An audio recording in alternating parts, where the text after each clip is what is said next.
요즘은 저희들 다 아는 대로 과학의 발달로 인해서 아주 편안한 생활을 합니다. 그 중에 하나가 많은 사람들이 사용하는 자동차에 사용하는 내비게이션 시스템입니다. 약 한 10여 년 전만 해도 이것은 굉장히 사치품에 가까웠습니다. 그래서 하나 장만하려면 돈도 많이 들었는데 이제는 너나 할 것 없이 누구나 다 사용합니다. 아시는 대로 처음 가는 길이라 하더라도 목적지 주소만 집어넣으면 저희들이 찾아갈 수가 있습니다. 전에 같으면은 먼 길을 여행하려면은 지도를 한 보따리 사서 쫙 펴놓고 이리저리 이렇게 끼워 맞추면서 준비해놓고 하이라이트하고 이렇게 해서 갖고 가도 잘 저희들이 안 됩니다. 근데 이제는 주소 한 번만 집어넣으면 모든 것이 다 됩니다. 편한 세상입니다. 물론 저희들이 내비게이션 시스템을 믿는 것은 아니지만 많이 의지합니다. 그래서 가끔 이 생각을 합니다. 우리 성도들이, 하나님을 믿는 사람들이 일상생활 가운데 내비게이션 시스템을 의지하는 것만큼 우리가 하나님을 의지하는가? 전혀 새로운 길인데 주소를 집어넣었다는 것 때문에, 그리고 그 시스템이 나를 제대로 인도해 준다는 걸 생각하기 때문에 별 생각 없이 계속 글로 갑니다. 그래서 수년 전에는 저 캘리포니아 쪽에서 길을 잘못 들어갔고 한국 사람이 겨울에 죽은 적도 있었죠. 겨울에는 클로즈하는 길인데 그 내비게이션 시스템이 그쪽으로 인도했습니다. 그래서 가족이 어려움을 당하고 그 아버지는 죽었습니다. 그런데도 저희들은 생각 없이 그것을 의지합니다. 그리고 그걸 그대로 따라가는데, 쫓아가는데 우리 믿음 생활은 어떻습니까? 하나님 앞에 기도하면서 또 생명 말씀 저희들이 받으면서 이것이 하나님께서, 전능자 하나님께서 저희들이 주시는 말씀이라 생각하고 또 믿고 그 말씀을 그대로 쫓아갑니까? 혹은 오늘처럼 주의 날을 하나님께 저희들이 허락해 주셔서 하나님 앞에 예배하면 이제 목사가 앞에서 열심히 설교할 때 아멘 아멘 하고 밖에 나가서는 그냥 이렇게 합니까? 이론적으로는 저희들이 압니다. 하나님의 말씀은 믿어야지, 순종해야지. 그런데 실생활에서는 가끔 어렵다고 생각을 합니다. 그래서 이럴 때에는 하나님의 말씀을 믿기보다는 내 생각대로, 내 계획대로 하는 게 좀 더 낫겠습니다. 또 이러한 때에는 하나님께서는 조금 계시고 제가 모든 일을 다 처리할 때까지 잠깐만 좀 계십시오. 눈 감아 주십시오. 그리고 우리 방법대로 할 때가 많습니다. 그런데 저희 오늘 읽은, 특히 신약의 히브리서에서 읽은 저희들 말씀을, 하나님의 말씀을 보면은 우리 믿음의 선진들은 그렇게 하진 않았습니다. 한번 하나님께서 그들에게 말씀해 주시면 그 말씀을 있는 그대로 받고 끝까지, 죽을 때까지, 하나님 앞에 서는 그 순간까지 그 말씀을 그대로 붙들고 나갔습니다. 요즘의 내비게이션 시스템처럼 한번 이렇게 주소를 입력하면 짠 하고 길이 나오는 것이 아니라 하나님께서 말씀을 해주셨는데 5년, 10년, 때에 따라서는 20년, 30년이 지나도 그 응답에 아무런 기미가 보이지도 않는 그런 믿음의 여정을 우리 믿음의 선진들은 그대로 걸어갔습니다. 그리고 수천 년이 지난 지금 우리가 그들을 보면서 우리 믿음의 조상이라고, 믿음의 선진들이라고 말합니다. 왜 그렇습니까? 오늘 히브리서 나오는, 본문 안에 나오는 여러 예들이 있겠지만 오늘 본문 가운데 아브라함이나 또 사라나 이러한 사람들을 보면 바로 이들은 하나님께서 주시는 말씀을 있는 그대로, 주변의 형편이 어떠하든지 관계없이, 현재 조건이 만족스럽지 않다 할지라도, 펼쳐지는 그 모든 것들이 불확실하다 할지라도 그대로 쫓아간 사람들입니다. 결국에 가서는 이 사람들이, 또 이들이 하나님의 역사를 이룹니다. 그리고 몇천 년 지난 지금 바로 저와 여러분들이 그 하나님을 만날 수 있는 그런 기회를 허락해 주게 됩니다. 그래서 오늘 이 말씀들을 저희들이 한번 살펴보도록 하겠습니다.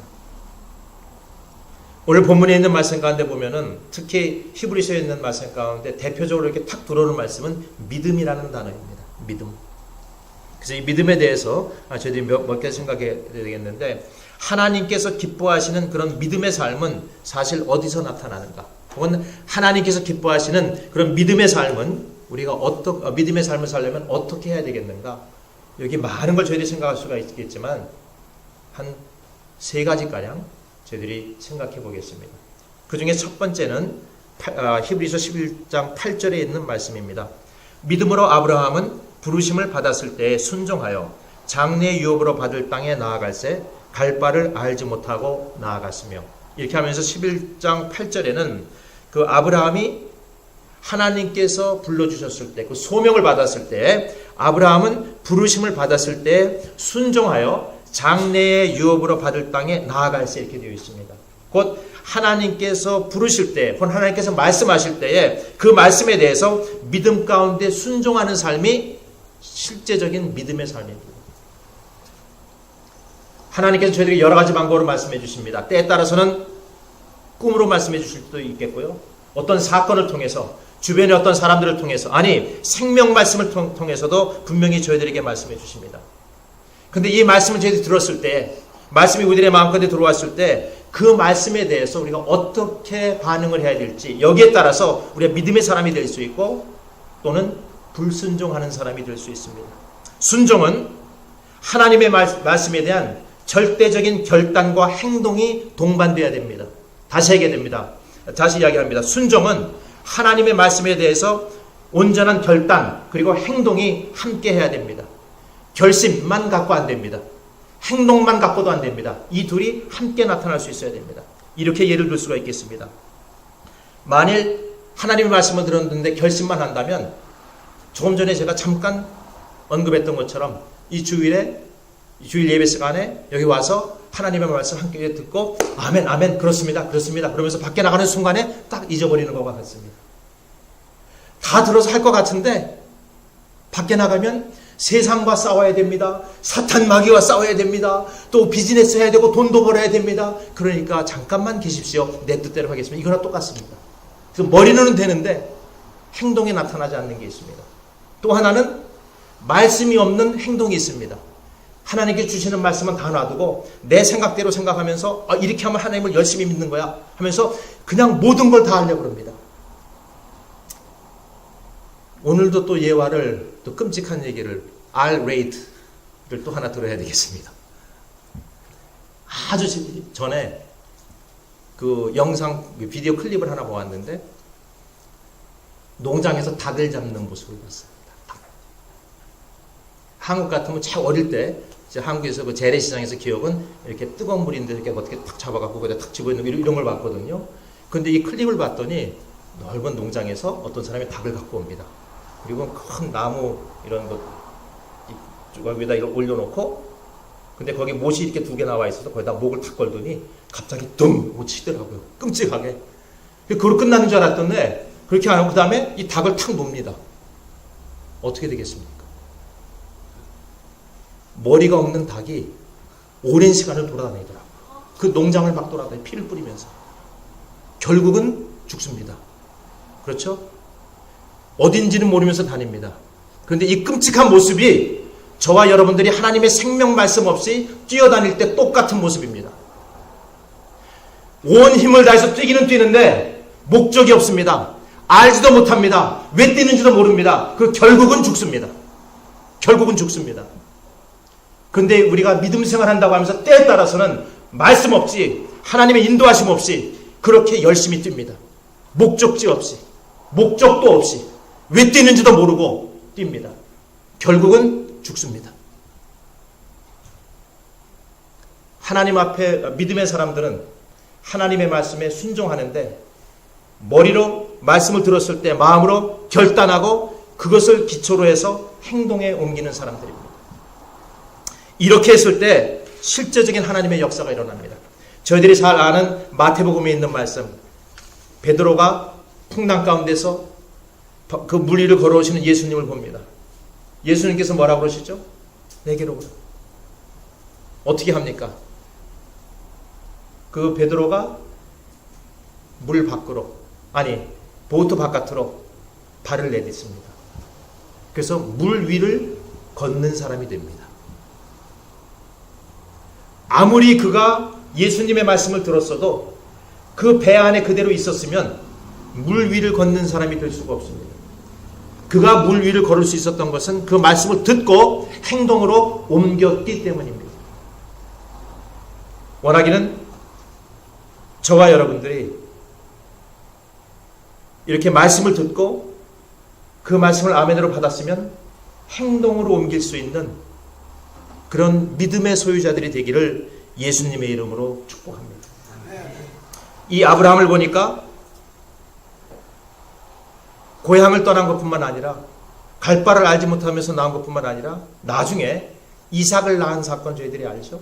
이삭을 제물로 바치는 사건 저희들이 압니다. 독생자입니다. 그렇죠? 물론 이스마엘이 있지만 약속의 씨로 생각할 때는 한 아들입니다. 이삭 하나인데 하나님 앞에 바치라고 합니다. 3일 길을 걸어갑니다. 어떻게 합니까? 그 말씀에 순종해서 자기의 그 생각으로는 도무지 이해가 되지 않는 일이지만은 하나님께서 역사하실 것을 알고 그를 꽁꽁 묶어서 여기 묶는 것은 제사 지낼 때 사용하는 그런 단어들입니다. 그럼 어떡합니까? 결국 칼로 죽이려는 그 순간에 하나님께서 멈추게 해주십니다.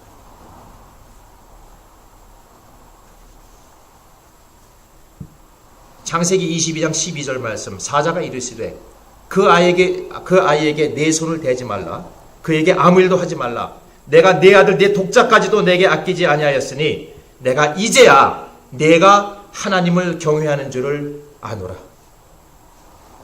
하나님께서 해주신 말씀입니다. 우리 믿음의 조상이라고 부르는 아브라함에게 내가 하나님을 경외하는 줄을 아노라. 얼마나 멋있어요. 저와 여러분들도 바로 이러한 말씀 듣기를 예수님의 이름으로 축복합니다.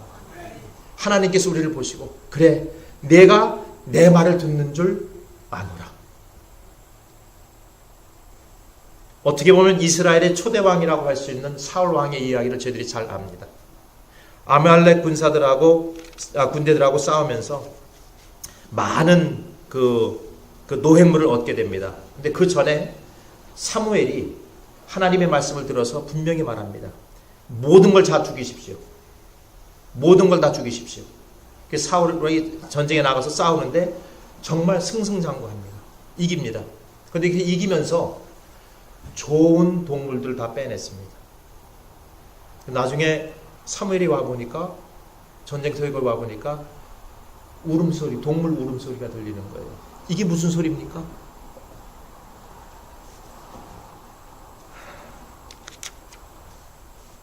여러 가지 변명을 사울 왕이 들어놓습니다.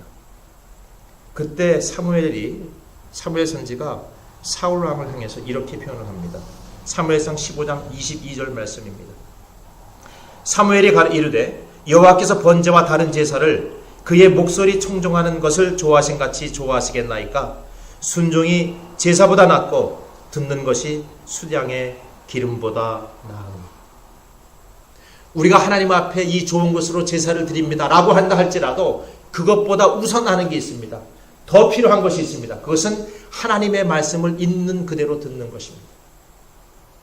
원하기는 우리 가득한 교회 성도님들이, 오늘 저와 함께 이 말씀 가운데 들어오는 우리 성도님들이 정말 하나님의 말씀을 있는 그대로 전적으로 순종하기를 예수님의 이름으로 축복합니다. 계속 오늘 본문의 말씀을 보니까 이 믿음의 삶을 사는 사람들은 불가능을 가능하게 하고 절망을 소망으로 바꾸는 그런 능력을 소유하게 됩니다. 오늘 본문의 말씀입니다. 11에서 11절 말씀입니다. 11장 11절 말씀입니다. 믿음으로 사라 자신도 나이가 많아 단산하였으나 잉태할 수 있는 힘을 얻었으니 이는 약속하신 일을 미쁘신 줄 알았습니다. 사라 자신도 나이가 많아 단산하였으나 이제 아기를 낳을 수 있는 그런 능력이 다 떨어졌는데 잉태할 수 있는 힘을 얻었으니 이것은 하나님께서 사라에게 베푸신 은혜입니다.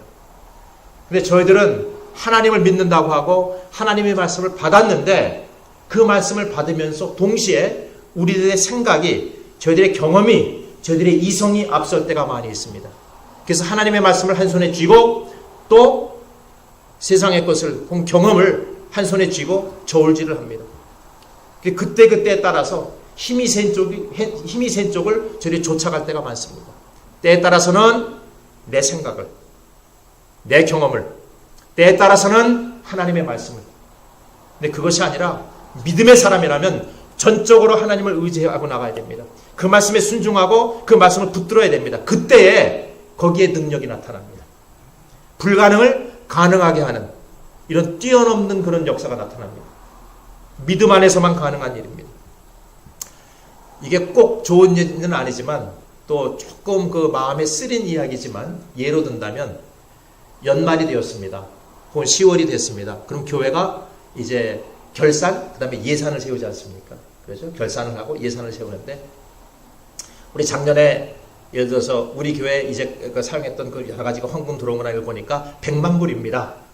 그러면은 뭐 계리사를 통해서 아니면 뭐 뉴스를 통해서 내년에 어느 정도 그 경제가 될지 그걸 이렇게 계산을 내서 이제 5% 정도가 맞겠습니다. 그러면 어떻게 합니까? 100만 불 곱하기 5% 해서 뭐 105만 불. 내년 예산은 105만 불입니다. 그리고 이제 1년이 지났는데 정말 105만 불 채워졌습니다. 그럼 우리 어떻게 합니까? 하나님께서 은혜 주셔서 이번에 105만 불 이렇게 했습니다. 맞습니까? 아니죠. 그거는 하나님 모르는 사람들도 다 하는 일입니다. 그냥 계산에 의해서 그 정보를 갖고 거기에 맞춰서 한 거예요. 그거는 믿음이라고 하지 않습니다. 근데 교회에서 그런 일이 종종 벌어집니다. 믿음은 그것을 뛰어넘는 것입니다. 때에 따라서는 무식하게 보일 수도 있습니다. 무모한 짓을 하는 것처럼 보일 수도 있습니다. 어떨 때는 어리석게 보일 때도 있습니다. 그러나 그것이 하나님의 말씀이라면 또 우리가 쫓아가야 될 길이라면 합니다. 꼭 주일날 하나님 앞에, 일요일에 하나님 앞에 예배해야 하나요? 월요일도 괜찮은데. 꼭 낮에만 가능한가요? 저녁에도 괜찮은데. 뭐 매주 할 필요가 있나요? 한 주씩 걸러도 되는데. 이론적으로는 다 맞는 말처럼 들립니다. 그러나 하나님의 말씀이 명령이면 저희들이 합니다. 때에 따라서는 저희들이 이렇게 하면 손해볼 것 같은 그런 느낌이 든다 할지라도 하나님의 말씀이기 때문에 붙들 수가 있습니다. 근데 이상한 것은 그렇게 하나님의 말씀을 하나님의 말씀으로 붙든 사람들이 그렇게 생활한 다음에 뒤를 돌아보니까, 그 실적들을 보니까 상상을 뛰어넘는 역사들이 일어났다는, 혹은 그런 것을 고백하는 사람들이 너무나도 많습니다. 이것이 한두 사람이라면 세상이 말하는 우연의 일치하고 말할 수도 있습니다. 근데 그것이 아니라 종종 일어나는 사건입니다. 일반적으로 일어나는 그런 사건이 되어버렸습니다. 우리 믿음의 사람들은 자신의 어떤 경험에 맞춰서 또 자기 상식의 한계 안에서 하는 것이 아니라 때에 따라서는 자신들의 사람의 이해 한계를 뛰어넘을 수 있는 그런 믿음의 자세가 필요합니다. 상식선 안에서 계획을 하고 그 이루어진 업적을 갖고 거기서 그 자화자찬하는 그런 모습이 아니라 때에 따라서는 그것을 뛰어넘는 그런 모습을 볼 수 있어야 됩니다. 나의 계획이 아닌 하나님의 계획을 볼 수 있어야 됩니다. 그래서 주님 앞에 그렇게 매달렸을 때 실제적으로 30배 혹은 60배 혹은 100배의 결실이 나타납니다. 근데 그렇게 하지 못할 때에는 항상 내 상식 안에서만 합니다. 또 그렇게 한 사람은 믿음의 사람이 아니라 그냥 상식의 사람으로 끝나버립니다. 원하기는 우리 교회는 상식을 뛰어넘을 수 있는 그런 하나님의 은혜가 우리들의 삶을 주관해서 정말 주님께서 주시는 그 풍요로움이 넘치고 넘치는 교회 되기를 예수님의 이름으로 축복합니다. 그 다음에 성경 계속 오늘 그 본문의 말씀 또 뒤를 보니까 세 번째로 믿음의 삶을 사는 사람들은 자신의 그 뒤를 돌아보지 않고 오직 앞에 있는 것을 보고 살아가는 사람들입니다. 이제까지 이런 어떤 업적을 보는 것이 아니라 지금 이후에 하나님께서 베풀어 주시는 그런 것들을 생각하면서 앞으로 나아가는 사람들입니다. 오늘 본문 히브리서 11장 14절 말씀입니다. 그들이 이같이 말하는 것은 자기들이 본향 찾는 자임을 나타냅니다. 그들이 나온 바 본향을 생각하였다면 돌아갈 기회가 있었으려니와 16절 그들이 이제는 더 나은 본향을 사모하니 곧 하늘에 있는 것이라. 여기 나오는 이 아브라함이나 그의 여러 사람들은 자기의 고향을 떠난 다음에 다시 그리로 되돌아가지 않습니다. 이스라엘 백성들이 말하는, 또 우리가 그 신약이나 구약이나 신약에서 말하는 믿음의 조상이라고 하는 아브라함, 이삭, 야곱의 모습을 봅니다. 아브라함 하란을 갈대아 우르를 떠났습니다. 그리고 하란으로 갔습니다. 거기서 하나님의 말씀을 듣습니다. 내 고향 본토 친척을 떠나서 어떻게 하라고요? 하나님께서 지시하는 땅으로 가라. 그래서 가나안 땅에 들어왔습니다. 거기 정착합니다. 그 이후에 아브라함이 메소포타미아로 돌아갔습니까? 갈대아 우르로 갔습니까? 하란으로 되돌아갔습니까? 간 적이 없습니다. 성경에서는. 가나안 땅에서 이삭이 태어납니다. 이삭이 성장했습니다. 나이가 40쯤 되어서 결혼할 때가 되었는데 그 지역에서, 가나안 지역에서 며느리를, 그 부인을 삼기 원치 않습니다. 어디서 찾습니까? 메소포타미아로 가죠. 이삭이 갔습니까? 이삭은 가나안에서 태어나고 그쪽으로 간 적이 없습니다. 한 번도 가본 적이 없습니다. 오히려 종을 시켜서 가고 그 다음에 리브가 데리고 옵니다. 그 다음에 야곱입니다. 역시 가나안에서 태어났습니다. 어떻게 됐습니까? 에서와의 문제로 인해서 도망갑니다. 어디로요? 삼촌이 있는 데로 도망가죠. 그래서 거기서 결혼합니다. 가족이 생겼습니다. 거기 영주했습니까? 아닙니다. 말씀에 의해서 다시 되돌아옵니다. 결국 아브라함, 이삭, 야곱 모두가 다 본향을 떠나서 하나님께서 약속하신 바로 그 땅에서 앞을 보고 나아가는 사람들입니다. 그렇다면 저와 여러분 역시도 하나님께서 저희들에게 주신 어떤 은혜가 있다면 그 은혜를 붙들고 앞으로 나아가는 삶을 살아야 됩니다. 뒤를 보는 것이 아니라 하나님께서 저희들에게 베풀어 주신 그 앞의 것을 보고 나아가야 됩니다. 그런데 성경에 보니까 그 많은 사람들이 하나님의 은혜를 받았음에도 불구하고 하나님의 말씀을 쫓아서 앞으로 나아가기보다는 조금만 어려운 일이 있어도, 조금만 불편해도 뒤에 걸 바라봅니다. 대표적인 예가 출애굽에서 볼 수가 있습니다. 많은 이스라엘 백성들이 이제 애굽에서, 이집트에서 나왔습니다. 좀 가다 보니까 앞에 홍해가 있습니다. 앞으로 가기는 뭐하고 뒤를 보니까 누가 와요? 그 애굽 병정들이 쫓아옵니다. 그때 거기서 불평합니다. 출애굽기 14장 11절은 이렇게 기록합니다. 그들이 또 모세에게 이르되 애굽에 매장지가 없어서 당신이 우리를 이끌어내어 이 광야에서 죽게 하느냐? 어째 당신이 우리를 애굽에서 이끌어내어 우리에게 이같이 하느냐? 우리가 애굽에서 당신께 이른 말이 이것이 아니냐? 우리를 내버려두라. 우리가 애굽 사람을 섬길 것이라 하지 아니하더냐? 애굽 사람을 섬기는 것이 광야에서 죽는 것보다 낫겠노라. 왜 여기를 이렇게 하는가? 이미 떠나왔음에도 불구하고 다시 그것으로 되돌아가기를 원하는 사람들입니다. 그거로 끝났습니까? 그리고 조금 더 가다가 좀 어려운 일이 생겼습니다. 신광야에서 있던 일을 여기 출애굽기 16장은 이렇게 기록을 합니다. 16장 2절 이스라엘 자손 온 회중이 그 광야에서 모세와 아론을 원망하여 이스라엘 자손이 그들에게 이르되 우리가 애굽 땅에서 고기 가마 곁에 앉아있던 때와 떡을 배불리 먹던 때에 여호와의 손에 죽었더라면 좋았을 것을 너희가 이 광야로 우리를 인도해내어 이 온 회중이 죽여죽게 하는도다. 민수기 11장 4절 말씀도 이렇게 됩니다. 우리가 애굽에 있을 때에는 값없이 생선과 오이와 참외와 부추와 파와 마늘들을 먹은 것이 생각나거늘 이제는 우리의 기력이 다하여 이 만나 외에는 보이는 것이 아무것도 없도다. 조금만 어떤 일이 생겨도 계속하는 이야기는 우리가 애굽에 있을 때는 이거 했습니다. 우리가 애굽에 있을 때는 이게 좋았습니다. 저것이 좋았습니다. 계속 애굽을 이야기합니다. 하나님께서 이스라엘 백성들이 굶어 죽지 않도록 하늘에서 주시는 만나, 자기들이 아무런 노력하지 아니하고도 매일같이 얻을 수 있는 만나를 주셨음에도 불구하고 그 만나도 성에 차지 않습니다. 그리고 하는 말이 뭐예요? 값없이 생선과 오이와 참외와 부추와 파와 마늘들을 먹은 것이 생각나거늘 이것이 이스라엘 백성들의 모습입니다. 이렇게 계속 불만을 토로했는데 결국에 가서 이 사람들은 그 약속의 땅으로 들어가지 못합니다. 그렇게 애굽이 좋고 그렇게 애굽을 잊지 못하는 이 사람들, 계속 뒤를 돌아보던 이 사람들은 결국 광야에서 다 죽습니다.